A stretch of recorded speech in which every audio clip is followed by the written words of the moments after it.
जरा मैं आपको सवाल पूछना चाहता हूं। ये चुनाव सभा है कि विजय सभा है? एक दूसरे को जेल में बंद करने की मांग कर रहे थे।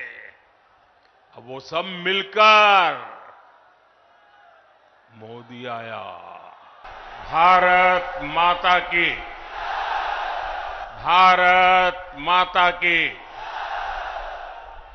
गिद्धौर दुर्गा माई, बाबा धनेश्वर नाथ के ई पवित्र भूमि के नमन करिए। भगवान महावीर के ई ज्ञान भूमि पर अपने सबके अभिनंदन करिए। मंच पर विराजमान सभी वरिष्ठ महानुभाव और विशाल संख्या में हमें आशीर्वाद देने आए हुए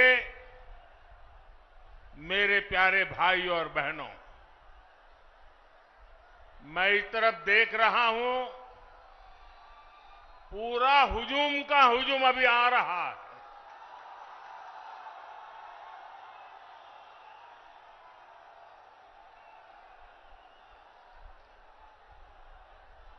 अब जरा मैं आपको सवाल पूछना चाहता हूं। ये चुनाव सभा है कि विजय सभा है?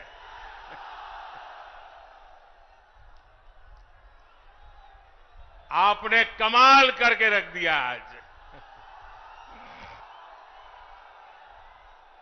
आज जमुई की इस खूबसूरत धरती पर उमड़ा ये जन सैलाब बता रहा है जनता का मूड क्या है। जुमई से बीजेपी और एनडीए के पक्ष में उठी ये हुंकार बिहार के साथ ही पूरे देश में गूंज रही है।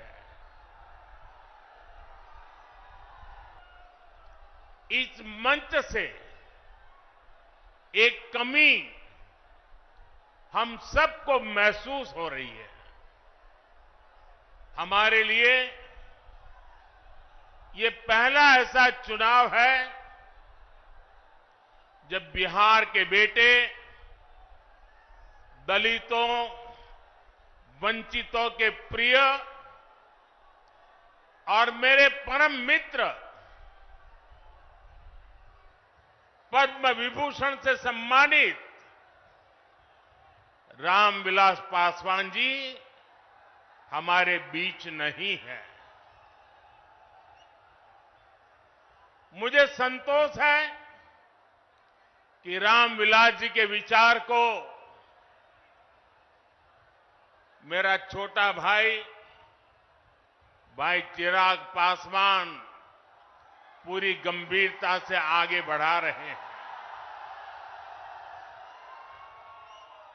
19 अप्रैल को आप एनडीए को जो समर्थन देंगे, आप भाई अरुण भारती जी को जो एक एक वोट देंगे, वो रामविलास जी के संकल्पों को मजबूती देगा। आप याद करिए, 10 साल पहले दुनिया में भारत को लेकर क्या राय होती थी। कांग्रेस के राज में भारत को कमजोर और गरीब देश माना जाता था। छोटे छोटे देश आज जो आटे के लिए तरस रहे हैं, उनके आतंकी हम पर हमला करके चले जाते थे और तब की कांग्रेस दूसरे देशों के पास शिकायत लेकर जाती थी। मोदी ने कहा, ऐसे नहीं चलेगा। भारत वही महान पाटलिपुत्र और मगध वाला भारत है। आज का भारत घर में घुसकर मारता है। चंद्रमा के जिस कोने पर कोई नहीं पहुंचा था, वहां हमारा चंद्रयान, हमारा तिरंगा पहुंचा है। ये किसने किया? ये किसने किया? ये किसने किया? जी नहीं, आपका जवाब गलत है। ये मोदी ने नहीं, ये आपने किया है। आपके एक वोट ने किया है। आपके वोट की वो ताकत थी जिसके कारण ये सब संभव हुआ है। और इसलिए इस सफलता के हकदार अगर कोई है तो आप मेरे प्यारे देशवासी हैं। जमुई की पहचान नक्सलवाद से होती थी। सरकार की योजनाएं यहां पहुंचने ही नहीं दी जाती थी। नक्सली यहां सड़कें नहीं बनने देते थे। नक्सलवाद दम तोड़ चुका है। जो लोग नक्सलवाद के रास्ते पर भटक गए थे, उन्हें हमारी सरकार ने मुख्य धारा से जोड़ा है। उनके परिवारों को पूरा सहयोग दिया है। याद कीजिए, रेलवे में भर्ती के नाम पर जो लोग गरीब युवाओं से जमीन लिखवा लें, वो बिहार के युवाओं का कभी भला नहीं कर सकते। रेल मंत्री हमारे नीतीश बाबू भी थे। आज तक कोई शिकायत नहीं आई नीतीश बाबू के खिलाफ।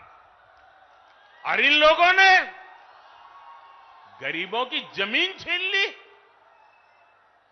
गठबंधन गठबंधन वालों के समय में केवल खस्ता हाले ट्रेनें चलती थी, लेकिन अब पूरे देश की तरह ही बिहार के लोग भी वंदे भारत ट्रेन में सफर कर रहे हैं।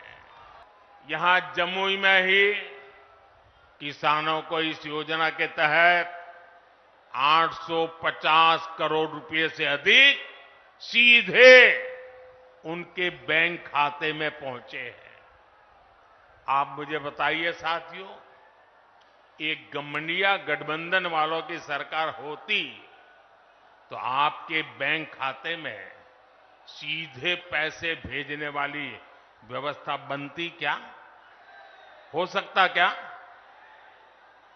आरजेडी कांग्रेस आपके हक के सारे पैसे भी लूट लेते और आपसे साइन भी करा लेते कि यहां पैसा मिल गया है।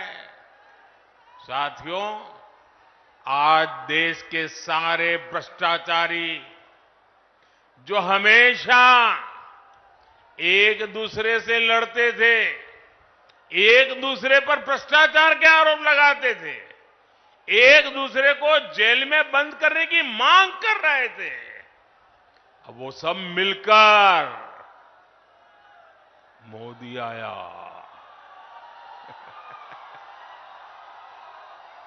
भ्रष्टाचारी कान खोल करके सुन ले, ये मोदी नहीं आया, 140 करोड़ देशवासियों का भ्रष्टाचारियों के प्रति गुस्सा निकल करके आया है।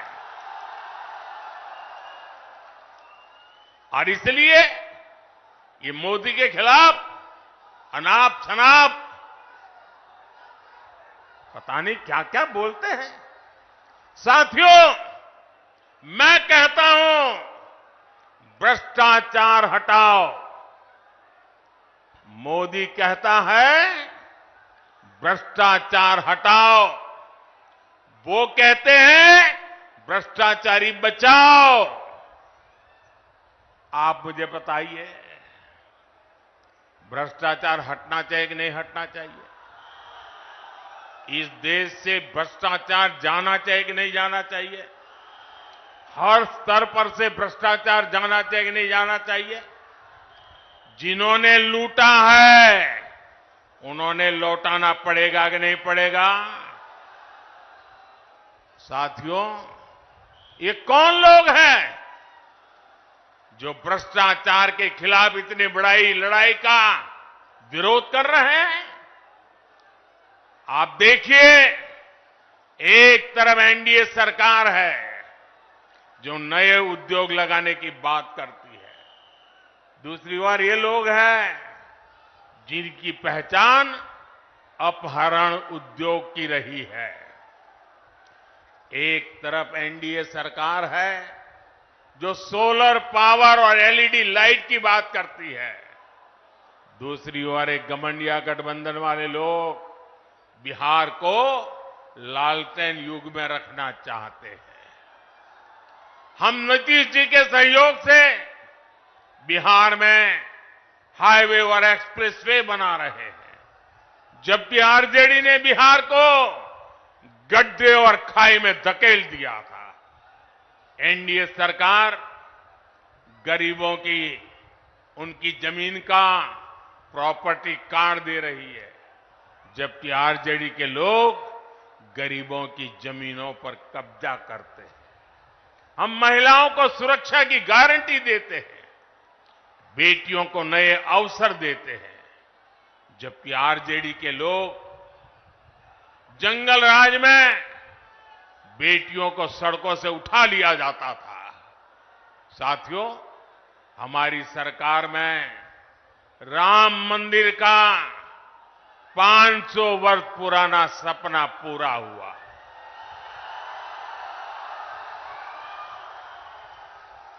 जबकि यही आरजेडी कांग्रेस ने राम मंदिर ना बने इसके लिए पूरी ताकत लगा दी थी। आज भी ये लोग राम मंदिर का उपहास उड़ाते हैं, अपमान करते हैं। साथियों, कांग्रेस हो या आरजेडी, इन्होंने हर मौके पर बिहार और बिहारी गौरव का अपमान किया है। यही कांग्रेस और आरजेडी की जिसने कर्पूरी ठाकुर का अपमान किया था। अभी कुछ ही समय पहले हमारी सरकार ने बिहार के गौरव कर्पूरी ठाकुर को भारत रत्न दिया, तब भी इन लोगों ने उसका विरोध किया। इन्हीं लोगों ने रामनाथ कोविंद जी को राष्ट्रपति बनाने का विरोध किया। कांग्रेस और आरजेडी ने आदिवासी महिला द्रौपदी मुर्मू जी को राष्ट्रपति का चुनाव हराने के लिए पूरी ताकत लगा दी थी। 19 अप्रैल को आपको इन गरीब विरोधी लोगों को अपने वोट से हराना है। चुन चुन करके इनको साफ करना है। करेंगे? घर घर जाएंगे, लोगों को समझाएंगे। आपको मेरा एक और काम करना है, घर घर जाकर लोगों को बताएं, मोदी जी आए थे, मोदी जी ने अपना प्रणाम भेजा है। मेरा प्रणाम पहुंचा देंगे, हर परिवार में मेरा प्रणाम पहुंचेगा, ये आपकी गारंटी? तो मेरी गारंटी है विकास की। मेरे साथ बोलिए, भारत माता की, भारत माता की। बहुत बहुत धन्यवाद। ये लो, मुंह मीठा करो। आज मैंने अपना जॉब छोड़ दिया, अब हम पूर्णिया वापस जाएंगे। जॉब छोड़ दिया है? मतलब ये घर कैसे चलेगा? हम करेंगे क्या? और माँ बाबूजी क्या बोलेंगे? इसलिए मैं एक और मिठाई का डब्बा लाया। अपने बिजनेस के लिए लोन अप्रूव हो गया। अरे लोन अप्रूव हो गया वो तो ठीक है, लेकिन पूर्णिया में हम रहेंगे कहाँ? अपना घर भी तो नहीं है वहां। इसलिए तो एक और मिठाई का डब्बा अलग से लाया हूं। हमने पूर्णिया में घर ले लिया है, पूर्णिया के ई होम्स पैनोरमा में। पूर्णिया में पैनोरमा ग्रुप लेकर आए हैं ई होम्स पैनोरमा। बड़ा घर, आलीशान जिंदगी और अत्याधुनिक सुविधाओं के संग। अरे अरे, अब क्यों मुंह मीठा करवा रही हो? क्योंकि हम घर वापसी जो कर रहे हैं। घर वापसी की खुशी पूर्णिया में ई होम्स पैनोरमा के संग। E homes panorama, luxurious lifestyle redefined.